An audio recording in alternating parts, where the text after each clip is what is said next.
Papasok na pala ako makuragod mag-tiles dito sa master room. Yung isang kasama ko naman papasok naman sa isang kwarto. Nag-umpisa pala kayo makuragod mag-layout doon sa may entrada ng ating terrace. Hanggang sa nakarating na tayo dito, papasok na tayo dito sa master room. Dahil dalawa kami nagka-tiles, kaya dalawa lang yung labor. So yung isang labor katulong ng isa natin tiles sitter. Ang ginagamit natin doon dito na paghahalo ay dry pack. Dahil sobrang kapal natin tiles natin, kaya di pwede dito basa. Ang ginagamit natin na tiles dito ay 60 by 60. At ito yung mga technique natin na ginagawa para mas maganda yung lapat ng ating mga tiles. Pinapatag muna natin ng gusto bago natin lagyan ng grout yung ibabaw ng tiles. Paglapat muna tayo ng tiles na wala pang grout. Doon natin paluin ang paluin hanggang sa pumantay na sa isang tiles. Dahan-dahan na palo lang syempre. After nga natin mapantay na yung tiles, lagyan natin ng grout yung ibabaw ng tiles. At saka naman natin paluin ang paluin hanggang sa pumantay sa ating guide at tansig. Kapag ganito kakapal ang lalatlagan nyo ng mga tiles, kailangan tulungan nyo yung mga labor at huwag nyo hayaan na panoorin na lang. Dahil sobrang kapal ang ating nilalatagan ng tiles, sa paghakot pa lang ng simento at buhangin, doon pa lang ay manghihina ka na. Bago pala natin natlagan ng halo yung flooring, sabuyan naman natin ang puro simento at basain para kumapit yung halo na repack dito sa mga flooring. So dito pag latag pala natin ng tiles, walang space. Kung gagawin nyo lang bigat yung tiles na nilalatag, kailangan sigurado nyo lang na pantay-pantay nyo pagkalatag nyo ng tiles. Basta nung magkamali ka ng pagkabit mo ng tiles, nahihirapan ka na abulin sa sunod na pagkabit mo ng tiles. After ko nga malatlagan na isang diretso papunta dun sa may dulo, sinunod ko naman nilatlagan nyo pagkapa eskwala. Kung gagawin nyo itong mga diskarte ko, sigurado nyo na nasa lapat yung pagkalagay nyo at sa eskwala talagang tama. Sigurado nyo rin na pantay-pantay yung mga dugtungan. Huwag nyo kaya na may lumiis na kahit kunti mo lang. Lagyan natin ng palaman yung ibabaw ng tiles bago ilapat dito sa may dry pack. Paghalo ng dry pack, hindi masyadong basa, hindi rin masyadong tuyo. Gandaan sa dry pack, kapag makapal ang lalatlagan mo ng tiles, mabilis ka na makalatag ng mga tiles. Ito yung advantage sa paggamit ng dry pack. Basta huwag mo lang kalimutan maglagay ng grout sa ibabaw ng tiles bago ikabit. Doon mo lang umpisa ng paluin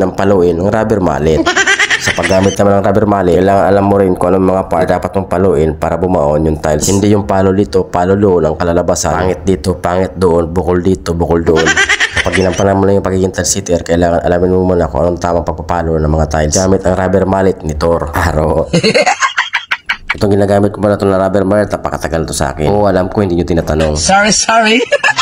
Napakatagal na pala ito sa akin, alos mag 7 years na. Ganito talaga pag pinapalagaan nyo yung mga gamit. Diskarte ko kasi pagkatapos kasing gamitin, inuugasan ko yan, tinatabi ko sa tamang lalagyan. At hindi ko rin inayaan na may tubigas na simento. Pag binigyan mo kasi ng pagpapahalaga yung mga gamit, siguro tatagal sa iyo yan. Hindi yung pagkatapos mong gamitin, iiwanan mo lang basta-basta. Kahit marami na nakaligit na simento, hayaan mo lang tubigas. Itong tiles pala na kinakabit natin ay napakagandang ikabit. Dahil bukod kasi sa maganda ng kulay, nakaskwalalo pa. Hindi kasi tulad ng ibang tiles, minsan nakabingkong, minsan nakaublog. Kaya naman minsan yung mga kantuan hindi nagkakatugma-tugma. Tulad na lang ng porcelain tiles. Yung porcelain tiles kasi yun ang pinakaya ko talagang itiles. Bukod kasi nakabingkong na wala pa sa eskwela. Oo, wala sa eskwela. Lalong-lalo na yung ilalim ng tiles, napakadulas. Kaya naman hindi basta-basta nakakapitan ng mga ground. Maganda naman pagkalapat mo ng tiles, makapal naman yung nilagay mong ground. Pero mapapansin mo na lang kung makapak. Dahil kasi sa madulas yung ilalim. Buwan pa lang nung lumilipas kung makapak na agad. Kaya naman yan talagang inayawan ng mga tiles sitter. Oo, marami talagang tiles sitter na ayaw ikabit yung mga porcelain tiles. Pero bago ang lahat, comment ka naman kung tagasan kayo para malaman ko kung saan ba lang natin itong mga video natin. At comment na rin kayo ng shoutout para may shoutout ko kayo. Sabi ng mga nagmamagaling, wag na pag-aloyin yung simento at adhesive. Minsan nakapatawa na lang ako, tiles sitter ba to? Yung mga nagsasabi kasi ng ganyan, hindi naman talaga totoong tiles sitter. Yung mga nagsasabi kasi niya walang experience sa pagka-tiles. Pag hindi mo inaluan ng simento ang adhesive, hindi naman yan titigas ng maayos. Oo, titigas yan pero hindi yan didikit ng maayos. Dahil ilang beses ko na rin yan na experience. Sinubukan ko na kasi yan na purong adhesive na walang halong simento. So ito tapos ko pala yung kabuuan kaya magsisiro na. Dito inis-isa ko na pala sinisiruan yung mga gilid. Ito mo na makikita sa mga siro kung nakaskwala ba ito mga kwarto. Pagdating kasi sa mga siro, doon mo na malalaman kung nakaskwala ba yung bahay o hindi. Lalong-lalo na yung mga partition ng mga kwarto. Sa siro kasi ng tiles yan na magkakatalo-talo. Diyan nyo na makikita ang diferensya ng mga bahay. Mabuti na lang yung mga partition na ginawa natin is eskwalado. Kaya naman yung kinalabas ang pasado, siyempre tayo ang gumawa. Siyempre lamang ang may alam.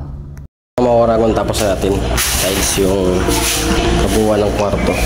Tiles na natin. So nililinis natin. So napakaganda pagkakabit natin dito dahil kahit yung tugtungan sa mga ganito, yan, wala kang mga kapa. Yan. Ang nagkakaroon lang tayo ng problema din sa mga gitna dito kasi minsan nakaumbok yung na-fly away yung tiles pero sa mga dugtungan sinisigurado natin na pantayan. Ayan.